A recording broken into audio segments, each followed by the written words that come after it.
ನಮಸ್ಕಾರ ಸ್ನೇಹಿತರೆ, ಜ್ಯೋತಿರ್ಭವಿಷ್ಯ ಚಾನಲ್ಗೆ ತಮ್ಮೆಲ್ಲರಿಗೂ ಆತ್ಮೀಯವಾದ ಸ್ವಾಗತ. ಇವತ್ತಿನ ವಿಡಿಯೋದಲ್ಲಿ ನಾವು ಕನ್ಯಾ ರಾಶಿಯವರ ಫೆಬ್ರವರಿ ತಿಂಗಳ ಭವಿಷ್ಯ ಹೇಗಿದೆ ಅನ್ನೋದ್ರ ಬಗ್ಗೆ ಒಂದಷ್ಟು ಮಾಹಿತಿಗಳನ್ನು ನೋಡ್ತಾ ಹೋಗೋಣ. ಫೆಬ್ರವರಿ 2026 ನಿಮ್ಮ ವಿಶ್ಲೇಷಣಾತ್ಮಕ ಮತ್ತು ಕೌಶಲ್ಯಗಳಿಗೆ ಭಾರಿ ಬೇಡಿಕೆ ಇರುವ ತಿಂಗಳು ಅಂತಾನೆ ಹೇಳ್ಬೋದು. ಗ್ರಹಗಳ ಗಮನವು ನಿಮ್ಮ 6ನೇ ಮನೆಯ ಮೇಲಿರಲಿದೆ, ಅಂದರೆ ಕುಂಭರಾಶಿಯ ಮೇಲೆ. ಇದು ಸೇವೆ, ಶತ್ರುಗಳು ಮತ್ತು ಅಡೆತಡೆಗಳ ಸ್ಥಾನ. ಕನ್ಯಾ ರಾಶಿಯವರಿಗೆ ಇದು ಪರಿಚಿತ ಕ್ಷೇತ್ರ, ಕೆಲಸಗಳಾಗಲಿ ಅಥವಾ ವೈಯಕ್ತಿಕ ಜೀವನದಲ್ಲಾಗಲಿ ಗೊಂದಲಗಳನ್ನು ಬಗೆಹರಿಸುವಲ್ಲಿ ನೀವು ಅದ್ಭುತ ಯಶಸ್ಸು ಪಡೆಯುವಿರಿ. ಅದೇ ಸಮಯದಲ್ಲಿ ಶುಭಗ್ರಹವಾದ ಗುರು ನಿಮ್ಮ 10ನೇ ಮನೆಯಲ್ಲಿ ಮಿಥುನ ರಾಶಿಯನ್ನು ಸಂಚರಿಸುತ್ತಿದ್ದಾನೆ. ಇದು ವೃತ್ತಿಜೀವನದ ವೃತ್ತಿಯನ್ನು ಮತ್ತು ಸ್ಪಷ್ಟ ಸೂಚನೆಯನ್ನು ನೀಡುತ್ತದೆ. 7ನೇ ಮನೆಯಲ್ಲಿರುವ ಶನಿಯು ನಿಮ್ಮ ಪಾಲುದಾರಿಕೆ ಪರೀಕ್ಷಿಸುತ್ತಿದ್ದರೂ ಕೂಡ 6 ಮತ್ತು 10ನೇ ಮನೆಗಳ ಶಕ್ತಿಯು ನಿಮ್ಮ ವೈಯಕ್ತಿಕ ಜೀವನಕ್ಕಿಂತ ವೃತ್ತಿಜೀವನವು ಹೆಚ್ಚು ತೃಪ್ತಿದಾಯಕವಾಗಿರುವಂತೆ ನೋಡಿಕೊಳ್ಳುತ್ತದೆ. ಹಾಗಿದ್ದರೆ ಯಾವ ರೀತಿಯ ಶುಭ ಮತ್ತು ಅಶುಭ ಫಲಗಳು ಇದೆ ಅನ್ನೋದ್ರ ಬಗ್ಗೆ ಇನ್ನು ನೀವು ತಿಳ್ಕೋಬೇಕು ಅಂದರೆ, ಅದಕ್ಕೂ ಮುಂಚೆ ನೀವಿನ್ನು ನಮ್ಮ ಚಾನಲನ್ನು ಸಬ್ಸ್ಕ್ರೈಬ್ ಮಾಡ್ಕೊಂಡಿಲ್ಲ ಅಂದರೆ ಈ ಕೂಡಲೇ ಯೂಟ್ಯೂಬ್ ಜ್ಯೋತಿರ್ಭವಿಷ್ಯ ಚಾನಲನ್ನು ಸಬ್ಸ್ಕ್ರೈಬ್ ಮಾಡ್ಕೊಳ್ಳಿ. ಹಾಗೆ ಪಕ್ಕದಲ್ಲಿ ಕಾಣ್ತಾ ಇರೋವಂಥ ಬೆಲ್ಲೈಕನ್ ಕೂಡ ಪ್ರೆಸ್ ಮಾಡಿ. ಮೊದಲಿಗೆ ವೃತ್ತಿ ಮತ್ತು ವ್ಯವಹಾರದ ಬಗ್ಗೆ ನೋಡೋದಾದರೆ, ನಿಮ್ಮ ವೃತ್ತಿ ಜೀವನಕ್ಕೆ ಇದು ಅತ್ಯಂತ ಶುಭ ತಿಂಗಳು ಅಂತಾನೆ ಹೇಳ್ಬೋದು. 10ನೇ ಮನೆಯಲ್ಲಿರುವ ಗುರುವು ಅಂಶಯೋಗದಂತಹ ಪ್ರಭಾವವನ್ನು ಬೀರುತ್ತಿದ್ದು ನಿಮಗೆ ವಿವೇಕ, ಅಧಿಕಾರ ಮತ್ತು ಮೇಲಧಿಕಾರಿಗಳಿಂದ ಮೆಚ್ಚುಗೆ ತಂದುಕೊಡುತ್ತಾನೆ. ಶಿಕ್ಷಕರು, ಸಲಹೆಗಾರರು ಅಥವಾ ಸಂವಹನ ರಂಗದಲ್ಲಿರುವವರು ಉತ್ತಮ ಸಾಧನೆಯನ್ನು ಮಾಡುವಿರಿ. 6ನೇ ಮನೆಯ ಪ್ರಭಾವದಿಂದಾಗಿ ನೀವು ಅತ್ಯಂತ ಉತ್ಪಾದಕವಾಗಿ ಕೆಲಸ ಮಾಡುವಿರಿ. ಬಾಕಿ ಉಳಿದಿರುವ ಕೆಲಸಗಳನ್ನು ಕೂಡ ಪೂರ್ಣಗೊಳಿಸುವಿರಿ. ಕಚೇರಿ, ರಾಜಕೀಯ ಅಥವಾ ಕಾನೂನು ಸಮಸ್ಯೆ ಎದುರಿಸುತ್ತಿರುವವರಿಗೆ ಫೆಬ್ರವರಿ 23ರ ನಂತರದ ಮಂಗಳನ ಸಂಚಾರವು ವರದಾನವಾಗಲಿದೆ. 6ನೇ ಮನೆಯಲ್ಲಿ ಮಂಗಳನಿಗೆ ದಿಗ್ಬಲ ಸಿಗುವುದರಿಂದ ಪ್ರತಿಸ್ಪರ್ಧಿಗಳನ್ನು ಧೂಳಿಪಟ ಮಾಡುವಿರಿ. ಆದರೆ 7ನೇ ಮನೆಯ ಶನಿಯು ವ್ಯಾಪಾರ ಪಾಲುದಾರರ ವಿಷಯದಲ್ಲಿ ಎಚ್ಚರಿಕೆ ನೀಡುತ್ತಾನೆ. ನಿಮ್ಮ ಪಾಲುದಾರರು ನಿಧಾನಗತಿಯಲ್ಲಿ ಕೆಲಸ ಮಾಡಬಹುದು ಅಥವಾ ಅತಿಯಾದ ಟೀಕೆಯನ್ನು ಕೂಡ ಮಾಡಬಹುದು. ಇದು ಕಿರಿಕಿರಿಯನ್ನು ಉಂಟು ಮಾಡುತ್ತದೆ. ಆರ್ಥಿಕತೆ ಮತ್ತು ಹಣಕಾಸು. ಆರ್ಥಿಕವಾಗಿ ಪರಿಸ್ಥಿತಿ ಸ್ಥಿರವಾಗಿದ್ದು ಕೂಡ ಪ್ರಗತಿಯ ಹಾದಿಯಲ್ಲಿ 10ನೇ ಮನೆಯಲ್ಲಿರುವ ಗುರುವು ನಿಮ್ಮ 2ನೇ ಮನೆಯಾದ ಧನಸ್ಥಾನವನ್ನು ತುಲಾ ರಾಶಿಯಿಂದ ನೋಡುವುದರಿಂದ ಆದಾಯದ ಹರಿವು ಸುಗಮವಾಗಿರುತ್ತದೆ. ನಿಮ್ಮ ಕಠಿಣ ಪರಿಶ್ರಮಕ್ಕೆ ತಕ್ಕಂತೆ ವೇತನ ಹೆಚ್ಚಳವಾಗುವುದು ಅಥವಾ ಬೋನಸ್ಸು ದೊರೆಯುವುದು ಸಾಧ್ಯತೆ ಉಂಟಾಗುತ್ತದೆ. ಕುಟುಂಬದ ಕಡೆಯಿಂದಲೂ ಕೂಡ ಆರ್ಥಿಕವಾಗಿ ನಿಮಗೆ ಬೆಂಬಲ ಸಿಗಲಿದೆ. ಹಾಗೆ ಶುಕ್ರನು 6ನೇ ಮನೆಗೆ ಪ್ರವೇಶಿಸುವುದರಿಂದ ಆರೋಗ್ಯ, ಸಾಕು ಪ್ರಾಣಿಗಳು ಅಥವಾ ಹಳೆಯ ಸಾಲಗಳನ್ನು ತೀರಿಸಲು ಹಣ ವ್ಯಯವಾಗಬಹುದು. ಹೊಸ ಸಾಲಗಳನ್ನು ತೆಗೆದುಕೊಳ್ಳುವ ಬದಲು ಹಳೆಯದನ್ನು ತೀರಿಸಲು ಇದು ಉತ್ತಮ ಸಮಯ ಅಂತ ಹೇಳಿದ್ರೆ ತಪ್ಪಾಗೋದಿಲ್ಲ. ಕಾನೂನು ಹೋರಾಟಗಳಲ್ಲಿ ಸ್ವಲ್ಪ ಹಣವನ್ನು ಖರ್ಚು ಮಾಡುವಂತಹ ಸಮಯ ನಿಮಗೆ ಬರಬಹುದು. ಅಂತಿಮವಾಗಿ ಫಲಿತಾಂಶ ನಿಮ್ಮ ಪರವಾಗಿ ಬಂದು ಆರ್ಥಿಕವಾಗಿ ಲಾಭದಾಯಕವಾಗಲಿದೆ.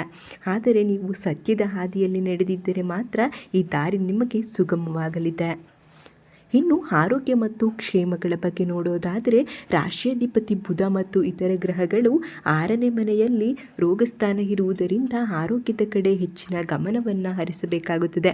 ನಿಮ್ಮ ರೋಗ ನಿರೋಧಕ ಶಕ್ತಿ ಚೆನ್ನಾಗಿದ್ದರೂ ಕೂಡ ಕುಂಭರಾಶಿಯ ಅತಿಯಾದ ವಾಯುತತ್ವ ಪ್ರಭಾವದಿಂದ ನರಗಳ ಆತಂಕ ಅಥವಾ ನಿದ್ರಾಹೀನತೆ, ಜೀರ್ಣಕ್ರಿಯೆ ಸಮಸ್ಯೆಗಳು ನಿಮಗೆ ಕಾಣಿಸಿಕೊಳ್ಳಬಹುದು. ತಿಂಗಳ ಅಂತ್ಯದಲ್ಲಿ ಮಂಗಳ ಮತ್ತು ರಾಹು ಸೇರಿದಾಗ ಉರಿಯೂತ ಅಥವಾ ಸಣ್ಣ ಪುಟ್ಟ ಅಪಘಾತಗಳ ಅಪಾಯವಿರುತ್ತದೆ. ಅಡುಗೆ ಮನೆಯಲ್ಲಿ ಚೂಪಾದ ವಸ್ತುಗಳನ್ನು ಬಳಸುವಾಗ ಜಾಗರೂಕರಾಗಿರಿ. ಹೊಟ್ಟೆಯ ಆರೋಗ್ಯದ ಬಗ್ಗೆ ಕಾಳಜಿ ವಹಿಸಿ.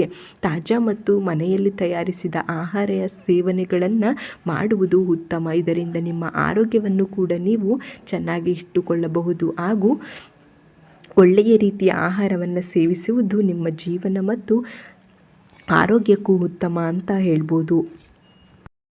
ಹಾಗೆ ದೈನಂದಿನ ಚಟುವಟಿಕೆಗಳಲ್ಲಿ ದಿನನಿತ್ಯ ವ್ಯಾಯಾಮವನ್ನು ಮಾಡುವುದು ಉತ್ತಮ ಮತ್ತು ಒಳಪಡಿಸಿಕೊಳ್ಳುವುದು ಕೂಡ ಉತ್ತಮವಾದಂತಹ ಮಾರ್ಗವಾಗಿರುತ್ತದೆ. ಇದರಿಂದ ನಿಮ್ಮ ಮನಸ್ಸು ಮನಸ್ಸುಗಳು ಮತ್ತು ಮನೆಯು ಶಾಂತಿಯುತವಾಗಿರುತ್ತದೆ. ಇನ್ನು ಕುಟುಂಬ ಮತ್ತು ಸಂಬಂಧಗಳ ಬಗ್ಗೆ ನೋಡುವುದಾದರೆ, ಸಂಬಂಧಗಳ ವಿಷಯದಲ್ಲಿ ಈ ತಿಂಗಳು ತಾಳ್ಮೆ ಅಗತ್ಯವಿದೆ. ಶನಿಯು ನಿಮ್ಮ 7ನೇ ಮನೆಯಲ್ಲಿ ಸಂಚರಿಸುತ್ತಿರುವುದರಿಂದ ದಾಂಪತ್ಯದಲ್ಲಿ ಒಂದು ರೀತಿಯ ಅಂತರ ಅಥವಾ ಶೀತಲ ವಾತಾವರಣ ನಿರ್ಮಾಣವಾಗಬಹುದು. ನೀವು ವೃತ್ತಿ ಜೀವನದಲ್ಲಿ 10ನೇ ಮನೆಯ ಗುರು ಸಹ ಅಥವಾ ದೈನಂದಿನ ಕೆಲಸಗಳಲ್ಲಿ 6ನೇ ಮನೆಯ ಗ್ರಹಗಳು ಅತಿಯಾಗಿ ತೊಡಗಿಸಿಕೊಳ್ಳುವುದರಿಂದ ಸಂಗಾತಿಯು ಕಡೆಗಣಿಸಲ್ಪಟ್ಟಿದ್ದಾರೆ ಎಂದು ಭಾವಿಸಬಹುದು. ಕೆಲಸದ ಒತ್ತಡವನ್ನು ಮನೆಗೆ ತರಬೇಡಿ, ಇದು ಕುಟುಂಬ ಸದಸ್ಯರ ಕಿರಿಕಿರಿಯನ್ನು ಹೆಚ್ಚಿಸಬಹುದು. ಅವಿವಾಹಿತರಿಗೆ ಸಂಗಾತಿಯ ಹುಡುಕಾಟವು ಈ ಸಮಯದಲ್ಲಿ ಸ್ವಲ್ಪ ಕಷ್ಟವೆನಿಸಬಹುದು, ಆದರೆ ಸಂಬಂಧಗಳಿಗಾಗಿ ಹಠ ಮಾಡುವುದಕ್ಕಿಂತ ಈ ಸಮಯದಲ್ಲಿ ಸ್ವಯಂ ಸುಧಾರಣೆಯ ಮೇಲೆ ಗಮನ ಹರಿಸುವುದು ಉತ್ತಮ. ಇನ್ನು ಶಿಕ್ಷಣದ ಬಗ್ಗೆ ನೋಡುವುದಾದರೆ, ಮೊದಲ 3 ವಾರಗಳು ವಿದ್ಯಾರ್ಥಿಗಳಿಗೆ, ವಿಶೇಷವಾಗಿ ತಾಂತ್ರಿಕ, ಕೋಡಿಂಗ್ ಅಥವಾ ಗಣಿತ ಕ್ಷೇತ್ರದಲ್ಲಿರುವವರಿಗೆ ಅದ್ಭುತವಾದಂಥ ಸಮಯ ಆಗಿದೆ. 5ನೇ ಮನೆಯ ಉಚ್ಚ ಮಂಗಳನು ನಿಮ್ಮ ಬುದ್ಧಿಶಕ್ತಿ ಮತ್ತು ತರ್ಕವನ್ನು ಚುರುಕುಗೊಳಿಸುತ್ತಿದ್ದಾನೆ. ಸಂಕೀರ್ಣವಾದ ವಿಷಯಗಳನ್ನು ನೀವು ಸುಲಭವಾಗಿ ಗ್ರಹಿಸಿಕೊಳ್ಳುವಂತಹ ಶಕ್ತಿಯನ್ನು ತರುತ್ತಿದ್ದಾರೆ. ತಿಂಗಳ ದ್ವಿತೀಯಾರ್ಧದಲ್ಲಿ 6ನೇ ಮನೆಯ ಪ್ರಭಾವ ಹೆಚ್ಚಾಗುವುದರಿಂದ ಸ್ಪರ್ಧಾತ್ಮಕ ಪರೀಕ್ಷೆಗಳಿಗೆ ಯಾರೆಲ್ಲ ಆಲ್ರೆಡಿ ತಯಾರಿಯನ್ನು ನಡೆಸುತ್ತಿರ್ತೀರೋ ಅಂಥವರಿಗೆ ಅತ್ಯಂತ ಪೂರಕವಾಗಿದೆ ಅಂತ ಹೇಳ್ಬೋದು. ಸರ್ಕಾರಿ ಉದ್ಯೋಗ, ವೈದ್ಯಕೀಯ ಅಥವಾ ಕಾನೂನು ಪ್ರವೇಶ ಪರೀಕ್ಷೆ ಬರೆಯುವವರಿಗೆ ಇವರಿಗಿಂತ ಉತ್ತಮವಾಗಿ ಸಾಧನೆ ಮಾಡುವಿರಿ. ಆದರೆ ವಿಪರೀತ ಓದಿನಿಂದ ಸುಸ್ತಾಗಬೇಡಿ, ನಡುವೆ ಸಣ್ಣ ವಿರಾಮವನ್ನು ತೆಗೆದುಕೊಳ್ಳುವುದು ಕೂಡ ಉತ್ತಮ. ನಿಮ್ಮ ಎಲ್ಲ ಆಸೆಗಳು ಕೂಡ ಸಕ್ಸಸ್ ಆಗಬೇಕಾದ್ರೆ ಕಾಮೆಂಟ್ ಬಾಕ್ಸ್ನಲ್ಲಿ ಈ ಕೂಡಲೇ ಓಂ ಶ್ರೀ ವಿಷ್ಣು ಅಂತ ಕಮೆಂಟ್ ಮಾಡಿ. ಹಾಗೆ ವಿಡಿಯೋಗೆ ಒಂದು ಲೈಕ್ ಕೊಟ್ಟು ನಿಮ್ಮ ಸ್ನೇಹಿತರು ಅಥವಾ ಸಂಬಂಧಿಕರು ಕನ್ಯಾ ರಾಶಿಯವರಾಗಿದ್ದರೆ ಅವರಿಗೂ ಕೂಡ ಈ ಒಂದು ವಿಡಿಯೋನ ಶೇರ್ ಮಾಡಿಕೊಡಿ. ನಿಮ್ಮ ಆಸೆ ಮತ್ತು ಕನಸುಗಳು ಈಡೇರಿಸಲು ಈ ಪರಿಹಾರವನ್ನು ಮಾಡಿಕೊಳ್ಳಿ. 6ನೇ ಮನೆಯ ಗ್ರಹಗತಿಗಳನ್ನು ನಿಯಂತ್ರಿಸಿ ಆರೋಗ್ಯ ಮತ್ತು ವಿಜಯವನ್ನು ಸಾಧಿಸಲು ಕನ್ಯಾ ರಾಶಿಯವರು ಈ ಪರಿಹಾರವನ್ನು ಮಾಡಬಹುದು. ವಿಷ್ಣು ಆರಾಧನೆ. ಬುಧನು ನಿಮ್ಮ ರಾಶ್ಯಾಧಿಪತಿಯಾಗಿರುವುದರಿಂದ ಪ್ರತಿ ಬುಧವಾರ ವಿಷ್ಣು ಸಹಸ್ರನಾಮ ಪಠಿಸುವುದು ಅಥವಾ ಕೇಳುವುದು ನಿಮ್ಮ ಮನಸ್ಸನ್ನು ಶಾಂತವಾಗಿ ಮತ್ತು ಏಕಾಗ್ರತೆಯಿಂದ ಇಡಲು ಸಹಾಯವನ್ನು ಮಾಡುತ್ತದೆ. ಹೆಸರು ಬೇಳೆಗಳನ್ನು ದಾನ ಮಾಡಿ. ಬುಧವಾರದಂದು ನೆನೆದ ಹೆಸರು ಬೇಳೆಯನ್ನು ಪಕ್ಷಿಗಳಿಗೆ ಅಥವಾ ಹಸುಗಳಿಗೆ ತಿನ್ನಿಸಿ, ಇದು ಆರೋಗ್ಯದ ಸುಧಾರಣೆಗೆ ಸಹಕಾರಿಯಾಗಿದೆ. ಶನಿಯ 7ನೇ ಮನೆಯಲ್ಲಿ ಇರುವುದರಿಂದ ದಾಂಪತ್ಯದ ಕಲಹ ತಡೆಯಲು ಶನಿವಾರ ಸಂಜೆ ಅಶ್ವತ್ಥ ಮರದ ಕೆಳಗೆ ಎಣ್ಣೆ ದೀಪವನ್ನು ಹಚ್ಚಿ ಬೆಳಗಿಸಿ. ಇದರಿಂದ ನಿಮ್ಮ ಮನಸ್ಸು ಶಾಂತಿಯಾಗುತ್ತದೆ ಮತ್ತು ಇದು ನಿಮ್ಮ ಆರೋಗ್ಯದ ಮೇಲಿನ ನಕಾರಾತ್ಮಕ ಪ್ರಭಾವವನ್ನು ತಗ್ಗಿಸಲು ಸಹಾಯ ಮಾಡುತ್ತದೆ. ಶುಭ ದಿನ, ಶುಭವಾಗಲಿ. ಧನ್ಯವಾದಗಳು.